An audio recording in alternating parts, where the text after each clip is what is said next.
কিছু কিছু খাবার থাকে সেটা অমৃতের মতো লাগে। আমার কাছে এই খাবারটা ঠিক সেরকমই।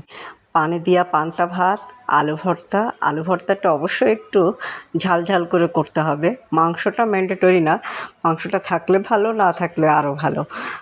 আর থাকতে হবে অবশ্যই মরিচ এবং পেঁয়াজ। লেবুটা থাকলেও চলে, না থাকলেও চলে। তো এখন আমি পেঁয়াজ দিয়ে, মরিচ দিয়ে আর লেবু দিয়ে ভালো করে ভাতটা চটকে মাখিয়ে নিব।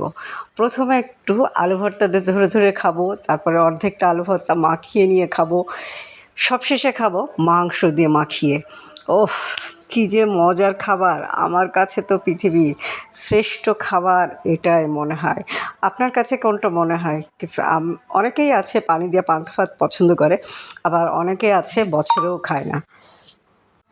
খাবারের ক্ষেত্রে পছন্দটা সম্পূর্ণই ব্যক্তিগত বিষয়। তবে পানি দিয়া পান্তা ভাতের প্রতি লোভ কিন্তু অনেক মানুষেরই থাকে, তাই না? আহ, কী স্বাদ! আমি খাচ্ছি আর কথা বলতে পারছি না। আমি প্রায়ই খাই এই খাবারটা। আর যেদিন ছুটির দিন থাকে সেদিন তো একটু মাখিয়ে জমিয়ে সময় নিয়ে খাই। কী যে মজার একটা খাবার! ছোটোবেলায় পান্তা ভাত না খেতে দিলে সকালবেলায় মানে মাথাটাই ঠিক থাকতো না, এতটাই প্রিয় আমার এই খাবার।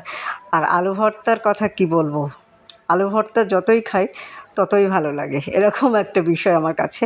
আর কাঁঠালের বিচি দিয়ে মুরগির মাংস রান্না করেছিলাম, তো সব কিছু দিয়ে ধরে ধরে একটু মাখিয়ে খাচ্ছি, খেতে খেতে বিদায় নিয়ে নিব। আপনাদের যার দেখে খেতে লোভ লাগবে অবশ্যই ভাতে পানি দিয়ে মাখিয়ে খেয়ে ফেলবেন, একটু আলু ভর্তা করে পেঁয়াজ মরিচ দিয়ে। ওফ, সেই স্বাদ!